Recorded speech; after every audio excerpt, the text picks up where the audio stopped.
Hello, troopers, and welcome back to G.A.R. Productions. Is 2014 the best year of LEGO Star Wars?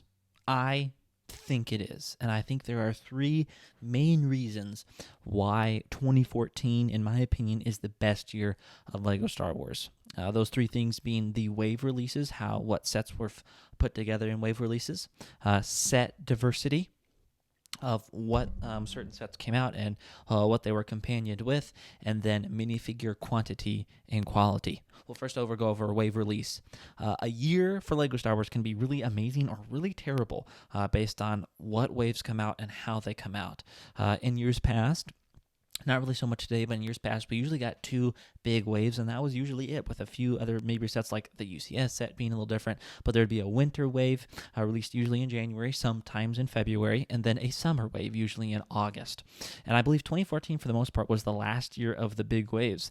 The next year, 2015, would have The Force Awakens and have Force Friday, so that would begin the three waves, and then now we are down. Now we are two more 4 waves, but they're kind of doing 3 again. Anywho, back then, though, it was usually only 2 waves. And I think LEGO did an amazing job, to say the least, with the waves that year. They knew they would have some Rebel sets and obviously a lot of Force Awakens sets in 2015. So they did the Revenge of the Sith anniversary, as it were, 10-year anniversary without calling it, a year early, and did it in the winter of 2014. In my opinion, perhaps the best wave ever. And to top it all off, they did an amazing job in the summer with Original Trilogy and Rebels wave. In the summer, it was, in my opinion, almost perfect.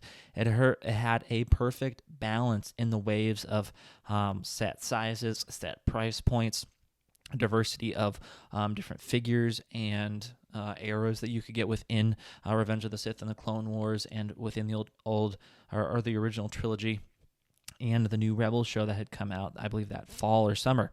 The next, though, coming off of the wave release, was the set diversity. Even though both waves had a particular theme, they did not stray from that. They built upon that idea, and I think it helped them a lot. Sometimes I actually kind of miss there being a big wave with a few other sets mixed in. It's pretty... there's much more individual diversity instead of set wave diversity of being around a thing, building around a particular topic. Now they're just kind of all over the place. Sometimes they're one-offs, which is nice to get random stuff in there, but I definitely miss the big waves of getting a particular topic like Revenge of the Sith and having all the sets built around that and having diversity within a particular topic instead of just diversity in general. But, as I said earlier, the Winter Wave was all Episode 3 and the last of the Clone Wars sets for a long time. It would be a long time before there was technically Clone Wars sets again. Those 2 Clone Wars sets are considered some of the most legendary Clone Wars sets of all time, being the Coruscant Guard gunship and the Wolf Pack. There's also some of the most, especially sealed in box, they have... increased by 1,000% in their value, from like $40 and $50 to like $400 to $500 for sealed in the box. And the winter, in my opinion, was no different. They said an amazing balance. The summer, was no different. They had a great balance in the summer. You had the amazing new design of the Imperial Star Destroyer, which is, in I think, some people's opinion, perhaps the best one that they've made. I still think the new one's really good. I don't have it picked up yet, but that's beside the point. I still think, I don't know if it's any better, but the AT-AT, not the best AT-AT, probably the second best, but that's a pretty high bar for the 2021. But the B-Wing, the last B-Wing we got, an amazing B-Wing. Ghost and the Phantom, which were after a while, very desirable sets that were really expensive until they really re-released the Ghost. That has been doing really well. A snowspeeder, an amazing snowspeeder design that is actually pretty much the basis that has very little changed since 2014. They've released a few more snowspeeders, and it's only cosmetic changes for the most part with slight alterations. The basis of the snowspeeder began with 2014. They really haven't changed it that much. Almost every set that year also had a great companion. I think that went really well with the diversity that it could fight against. You had the Anakin and the V-Wing versus a Vulture droid and a TIE-fighter. You had the Imperial Star Destroyer versus a B-Wing starfighter. You had the AT-AT versus the Snowspeeder, the AT-AP versus the droid gunship. And to top it all off, to go along with those things, they had the minifigure lineup of that year was truly, in my opinion, out of the world. The two previous parts really help but are held on the foundation that I think 2014 was the best year for minifigures, quality and quantity ever. Where we will start with my personal favorite, the clones. Have we ever got another year with two things? One, different clone units. We had 212th. We had 41st Elite Corps on Kashyyyk. We had 91st Recon, P2 White, Wolfpack, Shock Troopers, clone pilots. But then number two, have we had another year with so many new helmet designs? We got the airborne helmet pilot. We had a 91st biker helmet. We had the Kashyyyk Scout helmet on top of the new printings of the 1-year-old P2 helmet. It's incredible. I do not think we have had another year with so many different clone legions in 1 year and so many new helmet designs, and truly designs that have and will stand the test of time of being amazing clones. All those clone troopers are very expensive because of how great they are. Everything from and I'm sorry, I missed that Wolfpack and Shock Troopers. I forgot those too. It was such an amazing year for Clone Troopers. I think the best year for Clone Troopers of all time. Maybe not if you're a Phase 1 fan, I'm sorry. If you're a Phase 1 fan, not the best year. But as a overall Clone fan, especially if you're a Phase 2 fan like me, it is the best year bar none. And it probably will always be the best year for Phase 2 clones of all time. Some of those, that year literally has like my top 2 or 3 Clone Troopers of all time in it. It was amazing, and it wasn't just the clones that were amazing. The Empire, the new 2014 Stormtrooper, which I just said in my video from last week, I think is the best Stormtrooper Lego has made. It was incredible. It was unfortunate that was only in a $160 set. That was a little bit unfortunate, but still an amazing, or 120. I think it was 120 back then. Still an amazing new figure. The Snowtrooper.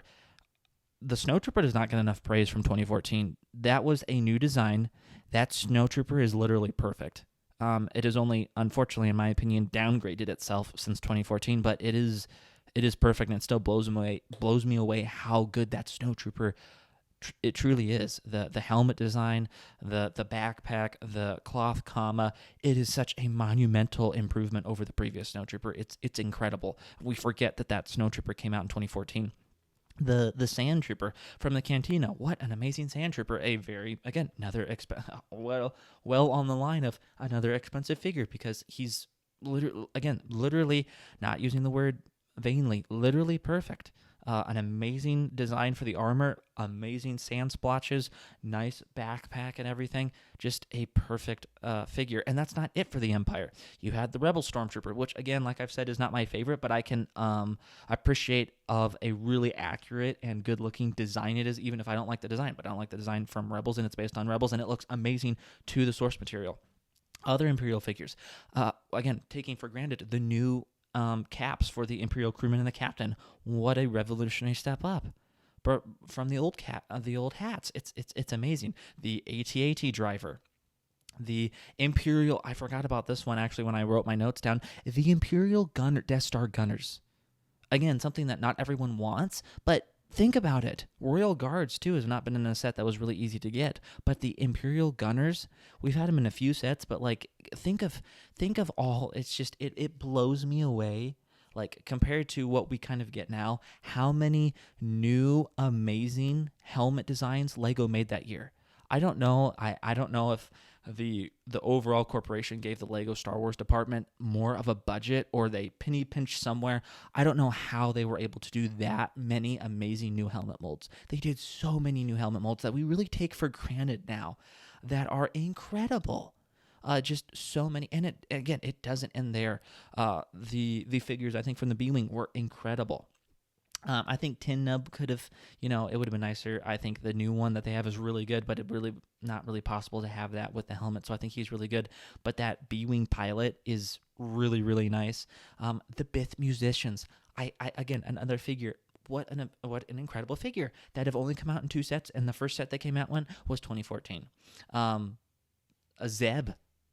Zeb is a very expensive figure, very desirable figure. He came out in 2014. Hera is another really great figure, and she came out in 2014. And I could go on and on about the figures from 2014. I will say one little critique. I think that if they could have done the upgrade in 2014. I think they did in 2015 instead, but 2014, Darth Vader definitely could have used an upgrade. He didn't. That was the last year, I think, of the old helmet. I think if they could have done the new helmet, he would have just gone. The year would have gone from 99% amazing and minifigures to 100%. But overall, it's looking at how many different other new molds. Like, just I'll just name off a few: the B-wing pilot helmet, the Bith musician's head, the Death Star gunners, the airborne helmet, the Kashyyyk helmet, the 91st biker helmet, just to name but a few, and the snow trooper helmet, just to name a few, and I might be forgetting things. Is just like, okay, maybe we understand you not getting to Darth Vader this year.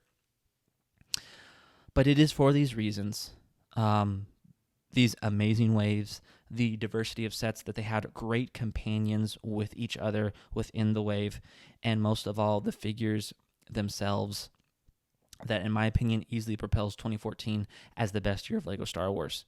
And another thing, like the figure, ending us off, also the figure quantity. There was really good quantity of figures and sets, and usually if there was like a figure, maybe a one-off in a more expensive set, except for the Stormtroopers, they usually came in another cheaper set that you could also army build, like the Kashyyyk Scout. I think he came in the AT-AT Walker, and he also came in the Battle Pack. The Snowtrooper only came in the AT-AT, but there was one in the Snowspeeder. So even though there was a really expensive set or a more expensive set, there was also other ways that you could easily get them. Oh, guys, I'm sorry, I totally forgot. The new General Grievous. I know it was the same design from the Clone Wars, but the Episode 3 style. Anywho, I'll stop with the minifigures. I could keep going on. Truly, for those reasons. In particular, I think the foundation of 2014, in my opinion, being the best year of Lego Star Wars, is the minifigures. I think it propels it above the rest by a fair margin. There's been other amazing years. 2013 was also a great year. There's other great years of Lego Star Wars, but I truly think for those multitude of reasons that 2014 propels itself easily as the best year for Lego Star Wars. But let me know down below if you agree that 2014 is the best, or if you disagree. Let me know what you think is the best year and why down in the comments if you don't think 2014 is. Thank you guys for watching, and I will catch you guys next time.